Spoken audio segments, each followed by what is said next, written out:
mừng quý vị và các bạn đã đến với chương trình Chat với mẹ bỉm sữa. Chat với mẹ bỉm sữa, chương trình talk show với sự dẫn dắt hài hước của MC Thanh Trần cùng với các khách mời đặc biệt và các bà mẹ bỉm sữa với những câu chuyện thú vị khi lần đầu sinh con, lần đầu làm mẹ. Hãy cùng chat với mẹ bỉm sữa, nhìn lại những khoảnh khắc đáng nhớ. Em bị đổi giọng sau khi em sinh em bé xong. Tự nhiên nó đàn ông hẳn. Nó đàn ông hẳn. Nó đàn ông hẳn. Em tưởng Đàm Vĩnh Hưng đang nói chuyện với mình không luôn á chị. Tức là không phải một mình chị và bạn nhầm mà còn rất là nhiều người nhầm nữa. Ví dụ như em đi em book Grab chẳng hạn thì alo 5 giây sau, ủa anh ơi anh đặt Grab phải không? Cái em cũng anh đặt Grab em. Anh đặt Grab em. Mọc lông chân và mọc một bên thôi. Tức là mọc râu và mọc lông chân một bên. Làm mọc râu đầu tiên là em tưởng là em sờ sờ thấy nó kỳ kỳ. Cái soi gương thấy nó dài được khúc nhiều thêm. Chị lại đang chờ đợi cái câu là nó rụng đi. Nó không rụng, nó chưa rụng, đây là nó vẫn đang mọc. Thì đến tháng thứ 8 thì nhìn xa là cũng thấy hơi rõ. Nhưng mà phút được rồi vậy nè. Tự nhiên nó mọc râu rồi, nó mọc lông, mà mọc lông có một bên thôi. Em ở bên chân phải. Đi khám thì bác sĩ nói là chưa bao giờ gặp trường hợp này.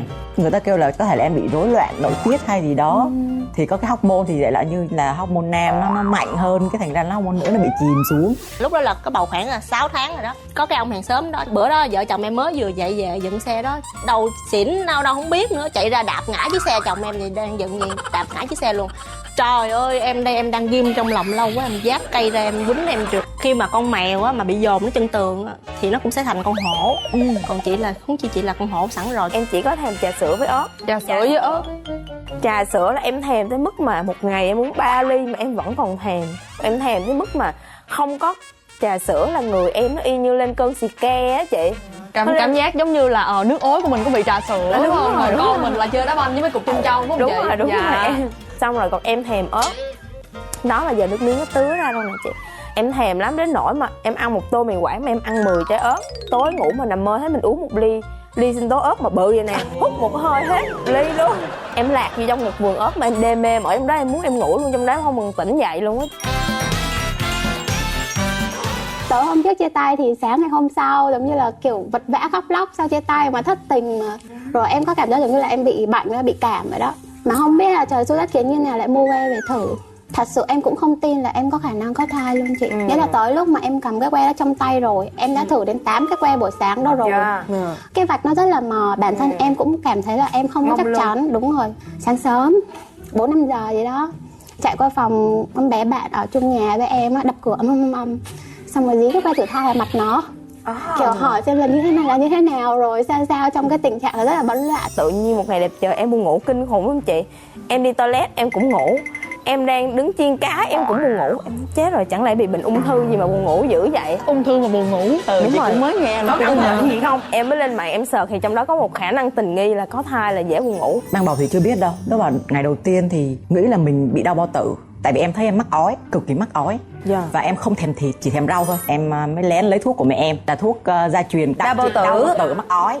Đó, cái em lấy em lén uống thì em không thấy hết, em thấy hơi đau rêm bụng. Cái xong mà em bị trễ hơn chục ngày. Rồi em uống nước dừa. Tại em nghe đồn uống nước dừa thì nó sẽ ra. Có nghĩa là em vẫn không hề linh cái chuyện đó tới cái việc mang thai. Em không hề biết. Là ngủ nhiều hơn rồi tự nhiên thèm ăn. Cái tuần đó em thèm ăn gà rán mà em ăn vạ chồng em 1 tuần luôn á. Khóc quá trời luôn rồi cuối cùng cũng được ăn. Xong rồi chồng mới kêu chứ sao thấy 10 ngày rồi em vẫn chưa bị nữa vậy. Cái chồng ra tiệm thuốc tây mua cho que thử về thử. Xong rồi hai vạch mặt tỉnh bơ nhìn chồng. Giờ sao anh? Mua que thử thai thì thử. Vừa thử xong que đầu tiên thấy 1 vạch. Rồi đem đi dục thùng rác luôn. Dục thùng rác cái xong rồi cái thấy nghi sao á. Cái xong em mới quay lại thùng rác em lụm cái que thử thai lên. Rồi thấy 2 vạch. Ra cái bất ngờ luôn. Sau khi lụm lại đó thì mình nhớ tới là con chó trong nhà nó đang thai được mà 3-4 tháng gì đó. Không biết nó mới tệ cho thùng rác không. Nó thường hay đi, nói chung là hay đi dạo chỗ đó. Cái xong rồi cái mới nghĩ không lẽ là cái này nó que thử thai mà thử của con chó chứ không phải thử của mình. Cái xong rồi hai mẹ con mới đi mua thêm 10 que nữa. 10 luôn. Dạ đúng rồi, mua 10 que.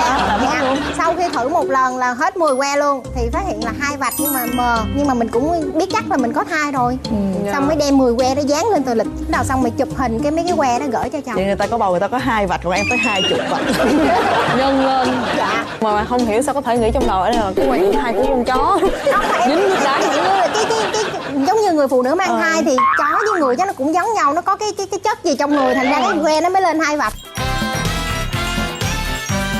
Sáng hôm đó vẫn còn đi làm và bác sĩ ghi là ngày 22 tháng 6, 23 xong rồi mà quên, tại đi làm bận quá quên, đến ngày 24 chưa đẻ nữa, lố 2 ngày rồi mà chưa đẻ nữa, tức tốc chạy mà gì bác sĩ ơi, cô bác sĩ ơi đi đẻ, chị kêu cái gì đau bụng chưa, có dấu hiệu gì chưa mà đòi đẻ, Mới nhào vô đòi đẻ vậy. đại nhào vô đòi đẻ, bác sĩ kêu đâu nằm lên coi, đo huyết áp đi rồi đẻ, nở có 1 phân à, thôi đẻ luôn đi, nằm hoài nằm 1 đêm.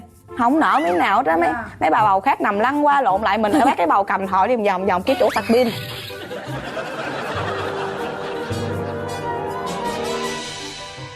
Khi mà em đẩy vô trong phòng xanh đó vẫn chưa đẻ được luôn, nó cứ nằm như vậy hoài, đến nỗi mà mình phải lên cơn co giật luôn.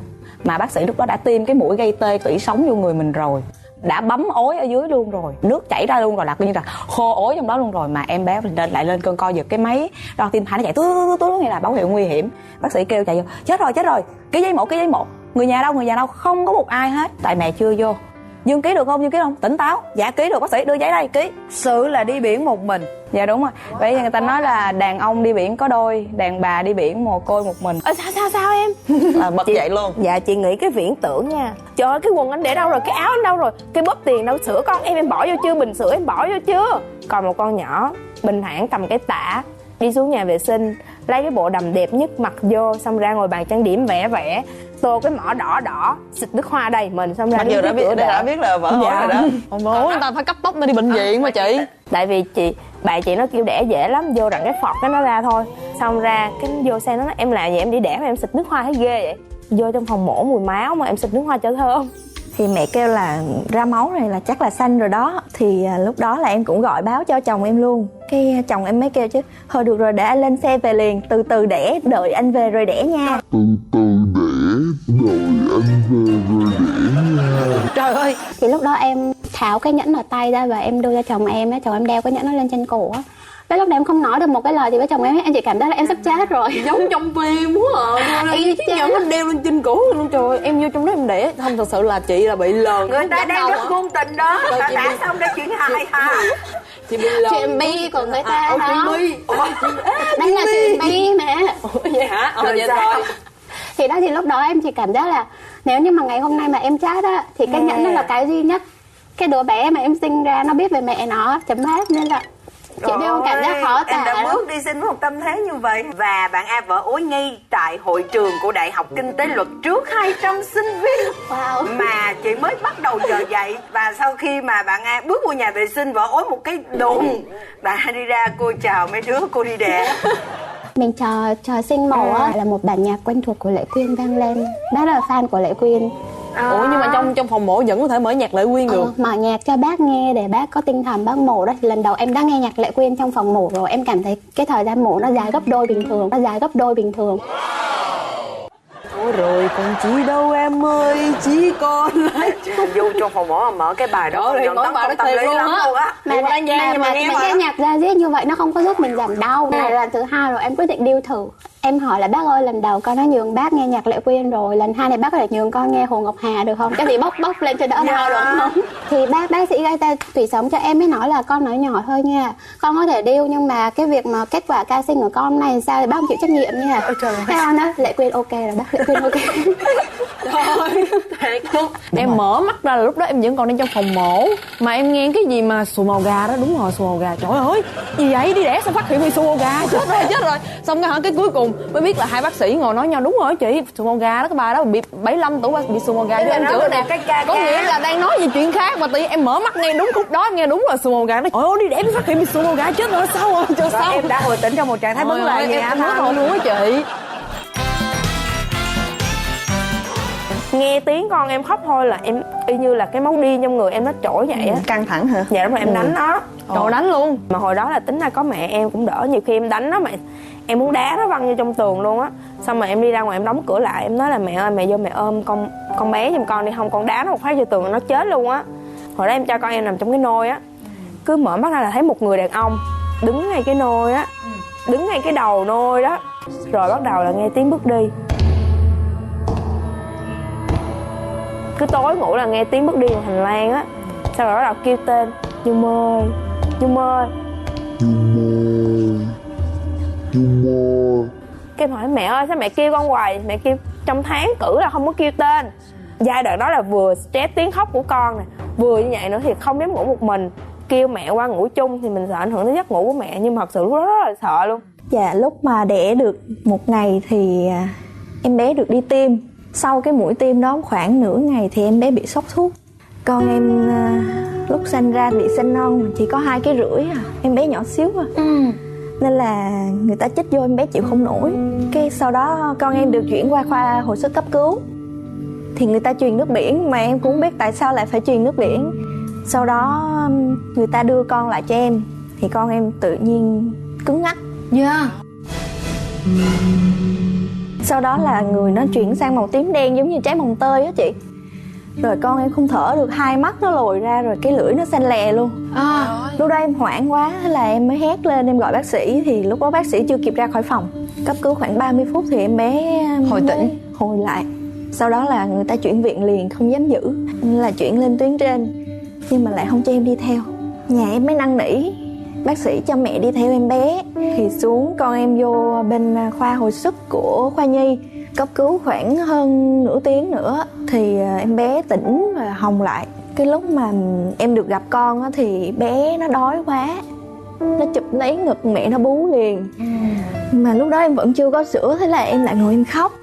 Kêu tại sao mình lại không có sữa cho con. Hồi trước em có chuẩn bị rất là kỹ, giống như là em chuẩn bị đến 10 mấy loại bình, 10 mấy loại núm và em đổi liên tục. Em không có cho con em xài một cái loại nào từ đầu đến cuối. Tại sao? Đó. Thì em nói rồi mà có những cái nỗi sợ khó hiểu. Em sợ cái hãng nó ngưng sản xuất. Vậy là em sợ hãng nó ngưng sản xuất. Sao nữa, rồi sao nữa? Cho nên em bắt nó đổi bình và đổi núm liên tục đến mức độ mà lúc đầu nó phản ứng về sau nó chán phản ứng luôn. Đôi bình nào hay núm nào nó cũng uống hết. Chắc em tự gọi em là bà mẹ Google á. Bà mẹ Google á. Cái nghĩa là cái gì em cũng Google. Con em đi ị phân màu gì em cũng Google. Con em hôm nay nó tự nhiên nó khóc em cũng Google. Em mới đạo 231 thôi em lên Google. Em 230 chị. Tại sao mỗi trang nó lại nói một cái kiểu khác nhau, mà kiểu này lại là kiểu đúng. Con khóc quá em để em quăng nó lên giường luôn. Nó khóc cái em đứng em nhìn nó. Em không biết em làm gì nữa, em không biết em phải làm sao. Lúc mà con khóc quá em để con vô trong củi, cái em tự nhiên em chạy ra ngoài. Em tự tát vô mặt em càng tát em càng đã, em đánh em tát em đánh tùm lum người em. Tới thời điểm đó giống như là tất cả mọi thứ nó over, em không muốn làm cái gì nữa. Con Dương nó có một cái thói quen nó rất là dễ thương, ngủ phải có tay vịn. Dương hay đưa cái ngón tay cho nó nắm, dễ thương, nhu cầu về sự an toàn em. Thì Dương hay chọc nó là Sushi ngủ phải có tay vịn mới ngủ nha. Lúc đó nhìn con, nhìn bàn tay con, và lúc đó mình rơi nước mắt. Mình chỉ ước là có một người bên cạnh mình có thể an ủi mình, chỉ cần một lời nói thôi là mình có thể cảm thấy an lòng. Em hay lo sợ là chồng nhìn cái vết lồi lên như vậy chồng sẽ sợ, chồng không dám gần. Khoảng mấy tháng đầu lúc mà mới gần gũi với chồng á thì em sợ, không dám bật đèn luôn á, tại vì sợ chồng thấy. Em vẫn thấy là mình bị lãnh cảm, bị rối loạn tâm lý và bị rối loạn sinh lý rất là nặng. Bây giờ anh sẽ điều trị tận gốc cho em thêm biện pháp nữa. Chồng bắt em coi phim. Hai đứa ngồi coi như coi phim hoạt hình. Thực chất là em lúc ngồi em coi có quay qua em nói với chồng em là anh ơi em coi như coi phim hoạt hình vậy đó. Em cũng nói luôn, tại vì luôn. bình thường là em có gì nói đó, em rất thẳng thắn. Anh ngồi giống coi phim hoạt hình với anh. Mặt em đơ và không hề có một cảm giác gì. Không biết chắc nó bị nặng rồi đó. Cây cũng ráng ngồi coi với em, hai đứa ngồi coi. Bắt đầu là vừa uống sữa và vừa uống sâm rồi vừa coi phim hoạt hình. Bắt đầu là em cũng có biến chuyện. Là bắt đầu em chạm vào người chồng em, rồi có cử chỉ âu yếm là cũng thấy có xíu xíu cảm giác. Chắc mình bớt đàn ông rồi đó chị. Đó là lúc đó em thấy là chắc bớt đàn ông rồi. 3-4 giờ sáng cũng phải dậy, mò dậy để vắt sữa. Còn cha ngủ thì ngủ vô tâm, không quan tâm gì tới. Con khóc cũng không, cảm giác như stress, là không muốn nói chuyện với chồng em luôn. Là hiện giờ tới giờ luôn thì thời điểm bây giờ là vẫn còn đang cảm thấy rất là stress luôn. Chị không có chọn cách gì để giải quyết với chồng mình như là em cảm giác như trong người nó bị làm sao bực bội, giống như là ảnh làm cái gì em cũng la ảnh, Tưng con em cũng không cho tưng, tức quá không cho ông gặp con nữa, ẵm con đi. Ảnh la y như một con chó đói. Bắt đầu mình bị hoảng á chị. Bây giờ ảnh đụng vô người em khó chịu lắm. Sợ đúng không vậy? Đúng rồi. Em đạp một phát ảnh văng tưng luôn chị, một cục mỡ nó tưng ra vậy nè. Ảnh khều nhưng mà em không chịu thì ảnh vẫn đồng ý. Bây giờ mà ảnh mà đụng vô người em bực mình lắm. Anh hãy nói yêu em nhiều hơn, tại vì em thấy sợ lắm, sợ là một ngày nào đó anh không còn thương em nữa. Chỉ mong ảnh là dành nhiều thời gian cho con hơn, với lại là biết cách chơi với con nhiều hơn. Thật sự khi mình có con là mình chỉ nhìn thấy ba mà chơi với con là mình đã thấy hạnh phúc rồi. Chị cảm giác là chị hơi ganh tị với con. Ví dụ như người ta cứ xoay quanh em bé, rồi chồng mình nói chuyện với con nổi cơn ganh tị lên. Dạ đúng rồi, ganh tị. Ganh tị chị, ganh tị nhiều lắm. Cái em hay hỏi là anh có thương em không? Em mới hay hỏi. Mà chồng nói sao? Mà lúc nào chồng cũng trả lời đúng có một câu, hỏi 100.000 lần. Hỏi 100.000 lần là không có trả lời có hay không nha chị. Câu đó coi như là câu có đó em, còn hơn nhiều ông còn nói bà khùng rồi hả? Hỏi hoài vậy. Trời, có bầu tao nói chồng cưng lắm. Vậy mà bây giờ đẻ con ra là giống như là đẻ cho ổng luôn hay sao á, ổng có cưng mình nữa, thành ra mình hơi là bối rối. Mong chồng hãy quan tâm, thể hiện tình cảm với vợ nhiều hơn một xíu để vợ bớt ganh tị với con. Không chỉ nghĩ tích cực cho con mà cũng đừng có áp đặt lên những người đàn ông khác. Mình cứ sống thuận theo tự nhiên trước, đúng không? Rồi. Và mình cứ hết lòng yêu thương con, và cũng nên yêu thương bản thân mình nữa. Vì mình khỏe, mình đẹp và mình có những mối quan hệ tích cực thì nó cũng đem lại những điều tích cực cho con của mình. Sữa non đầu tiên của mình á, trong đó có rất nhiều kháng thể, rất nhiều chất dinh dưỡng, nó đậm đặc mà ha, cho nên là bé chỉ cần một vài ml thôi mà bé được sống trong những vài ngày đầu là đủ á. Và đặc biệt cái kháng thể sẽ giúp con chống nhiễm trùng rất là nhiều. Mẹ mà muốn có mau xuống sữa á, thì mẹ cho con ngậm vú, dù mình cảm giác là chưa có xuống sữa, con mút vú nó cũng là cái cách để mình mau xuống sữa. Mẹ thơ xanh mình mệt mình nên uống sữa, mình có thể ăn phở, ăn bún hoặc ăn cơm, canh rau bình thường. Những cái dinh dưỡng của mẹ đầy đủ thì mình sẽ có được những cái dòng sữa xuống sớm và đầy đủ dinh dưỡng cho con. Khi mà khám cổ cung 4 phân là em phải nhập viện rồi đó. Bởi vì khi mà có cơn gò chuyển dạ thì sẽ làm máu tới nuôi thiếu em bé, có thể em bé bị suy thai trong bụng á. Thành ra là em phải nhập viện vào thời điểm đó để theo dõi em bé mình cho nó kỹ. Chồng không phụ, chồng vô tâm thì đáng lý ra cái cách mình làm sẽ là bằng một cái biện pháp nào đó để ảnh có tâm hơn, chứ không phải là ok em từ chối, em ra khỏi cái mối quan hệ này. Con đang quấy khóc và mình mệt mỏi thì mình sẽ tìm cách cân lại cái lịch trình sinh hoạt, nhờ người phụ, rồi làm sao đó để có thể cái việc chăm lo nuôi dạy con nó trở nên hợp lý, chứ cũng không phải là mình sẽ rời ra khỏi con. Thông thường sẽ phải đối diện với hàng loạt những cái điều rất là tiêu cực luôn. Mình muốn tự tử nè, mình muốn bỏ đứa bé nè, mình có những cái hành xử mà nó có hại cho bản thân mình. Thực ra cái lúc mà chúng ta biết chúng ta có bầu thì đó là đã là câu chuyện nó đến rồi. Thế thì bây giờ mọi sự phủ nhận nó không phải là cách. Cái cách ở đây là bây giờ mình sẽ làm sao, mình nói với ai để mình tìm thấy được sự an tâm. Ngay lập tức phải chia sẻ với một người để mình tìm ra được giải pháp. 2, đó là mình cần phải chuẩn bị cái gì. Bây giờ cần chuẩn bị sức khỏe hay cần chuẩn bị tài chính. Và mọi câu chuyện còn lại thực tế nó không quan trọng bằng một cái thứ tên là vai trò làm mẹ. Đón xem Chat với mẹ bỉm sữa vào lúc 15h20 thứ 7 hàng tuần trên kênh HTV7.